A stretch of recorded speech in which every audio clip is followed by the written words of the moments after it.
YouTube. How we doing today? So I got some free time. CIG Celadon. I got some free time, so we're gonna look at Celadon, and I'm gonna give y'all my opinion today. Tell y'all what I think about it. I'm on Vanguard.com. This is one of the sites I use for investing. At one point in time, I really don't use it that often. Maybe for a mutual fund at most, but that's about it. But I may get back into it. Now I kind of fell off. But this is Celadon. Man, this video is gonna be pretty boring. I'm pretty much gonna give my opinion on Celadon and Roadrunner, two companies that are fell into the extreme right now. I believe no one talked about Roadrunner at all, but that is another company that's couldn't be failing fast enough.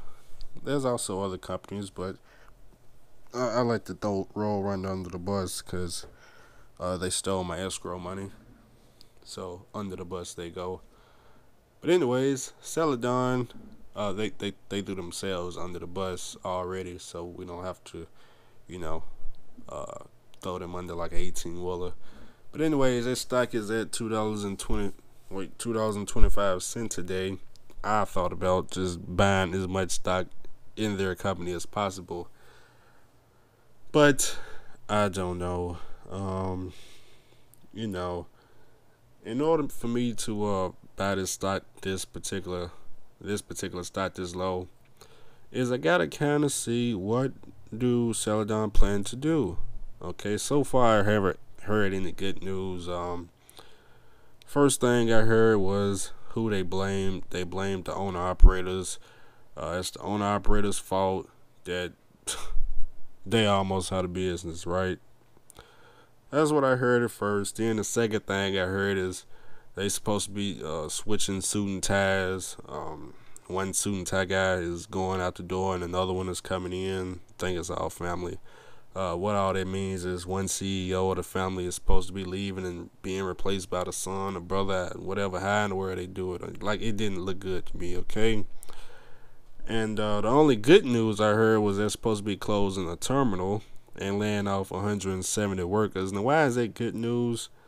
Well, that's good news to an investor. Of course, it's not good news if you one of them 170 people. It's good news to an investor because if they're closing off a terminal, that's the same as cutting, what you call it, scaling back, saving money, if you can put it that way, okay? There's less money going out the door, okay? They're starting to scale back until profits come in, okay? Which, that's the only good news I heard, because blaming the owner operators, that's just not good news to an investor, okay? Then I heard some other horrible news, like they're supposed to be getting more company drivers to boost profit, okay?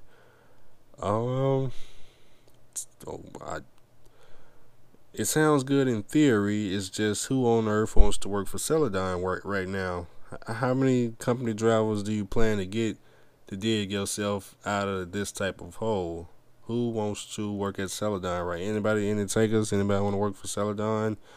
What are they gonna charge? 15 cents a mile, so they can like try to build back up with 10 cents a mile.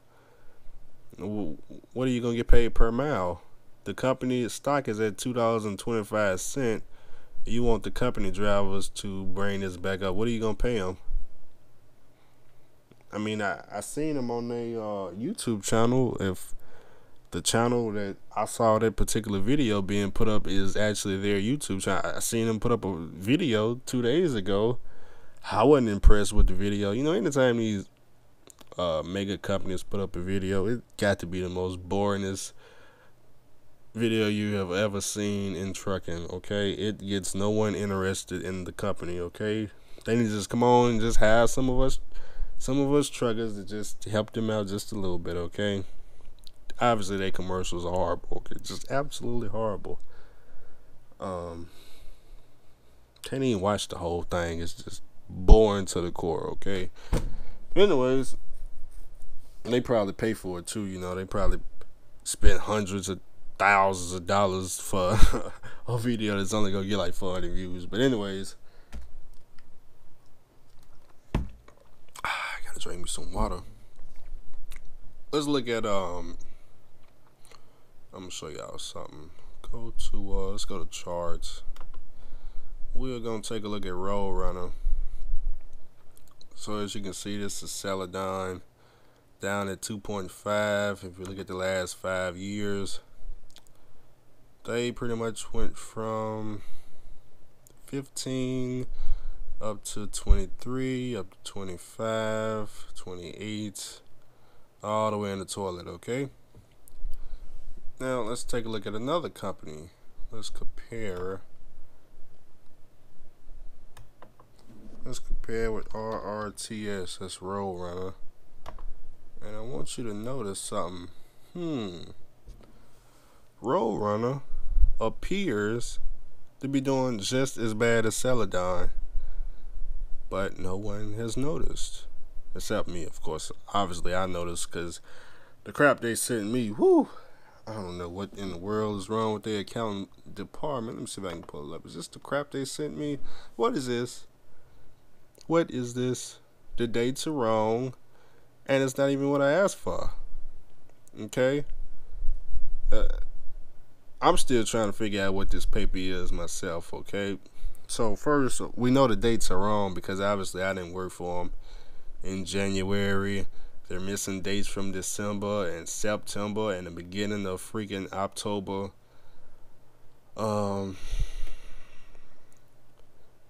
You know, the only thing I can take from this is the fact that they actually have something showing that I was at least depositing money at $200 a week, every week, even though the dates are wrong.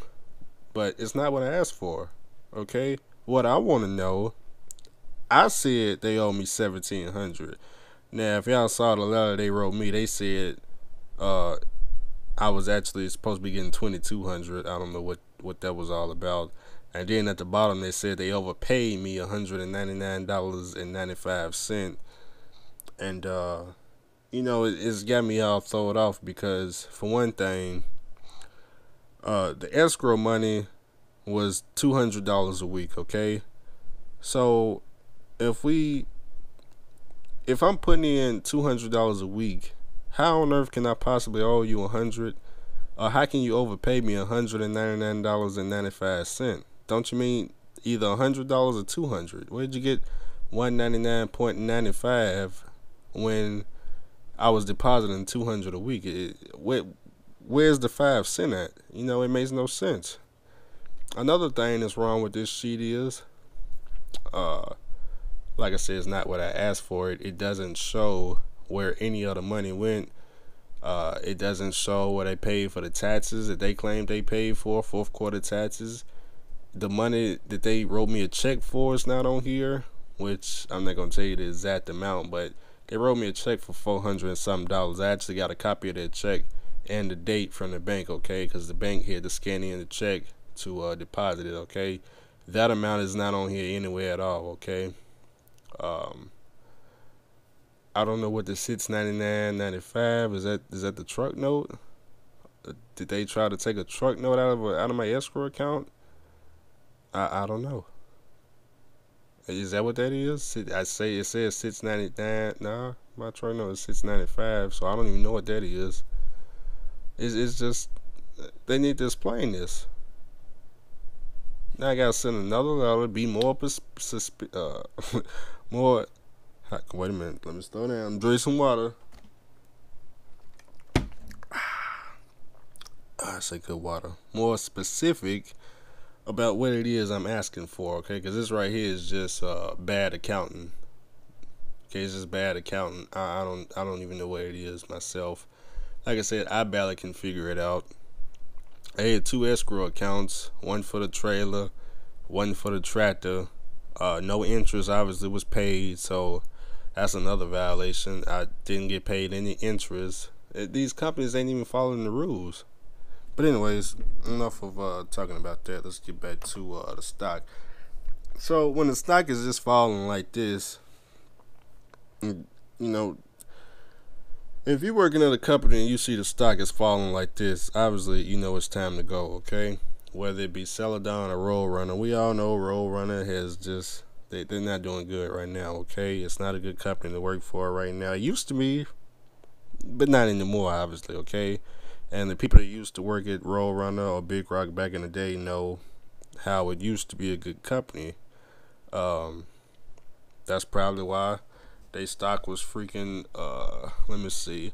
If I had to take a guess, in 2015 on April 24th, when the stock was freaking $25, I'm assuming that's when Roadrunner was fun. But today, what is today? May 12th. $6. Is Roadrunner just as fun as it was in 2015? Would you say, for the people that's still there, or have you made less money now? Because I heard back in 2015 you can make $250,000 easily. I heard nowadays, good luck with that. I don't even think you're gonna break over 150,000. If I had to take a guess. But anyways, two companies in the toilet right now. Of course, we can see Roadrunner. They got some accounting problems, just like Celadon. And anyways, on to Celadon news. This is the headline that I am reading. Behind the news, inside the issues that grounded Celadon. Okay. Now I know what y'all want to know. You know, is if Celadon go down, will the quality trucks be towed? That's a good question. You know, I looked into it myself, and go ahead and read this if you want to read it. You know, if you want to find this article, just Google that title up there, and I'm pretty sure it'll come up somewhere. The website is ibj.com. Okay, but let's take a look at it. Let's figure it out. Okay, I'm gonna highlight some things, and this is just my opinion. Okay, it's not fact. I don't obviously know everything. I'm just reading and giving you my opinion, my thoughts on it. But let's take a look at this right here. Okay, I'm gonna summarize it for you. So basically, what it's saying is Celadon decided to do a joint venture with 19th Capital. Okay, now 19th Capital is the people who own my particular truck. Okay, my particular quality truck. Of course, when I look on the lease, it's owned by 19th Capital. 19th Capital is not owned by Celadon in my case. Okay. Now, I don't know if all trucks are through 19th Capital. I'm just talking about my truck. I don't know if everybody's truck is through 19th Capital, okay? But Celadon decided to do a joint venture with Celadon, okay? And 19th Capital, of course, was supposed to take these trucks and lease them out to owner-operators and make a profit off of them, okay? Now, if y'all remember some of my videos where I went to Quality and we saw what Quality looks like, y'all noticed they got a whole lot of trucks sitting, okay, chilling, collecting dust, rows and rows of trucks. So what does that mean? All them trucks are sitting there with no drivers. What could that possibly mean? That means no one is making money off those trucks. Ooh. Anyway, so Celadon executives owned the stake in 19 Capital, okay? And they was entitled to, of course, they had shares in 19 Capital, and in hopes of getting some type of earnings back, okay? But they provided the assets, the trucks, to 19 Capital, okay? Now, let me see where it says that at. After Celadon brought new tractors and lined up truckers to lease them, it sold the trucks and leases to 19 Capital, okay? So that's where it says that right there. Now let's scroll down and see what happened, okay? So wait, is somewhere in here is going to tell you what happened. I think it's right here. It says explosive growth. Okay, it says Celadon's quality companies leasing units, which had 750 tractors under management of June 2013. They swelled the number to almost 5,000 by June 2015. Okay, so in other words, they started off with 750 tractors. That of course, quality had under management in June of 2013. They swelled the number up to almost 5,000 tractors, okay, by 2015. But check this out. One of the suit and tie guys made a mistake. It says Quality had placed an initial order for 13,000 tractors for $1.5 billion.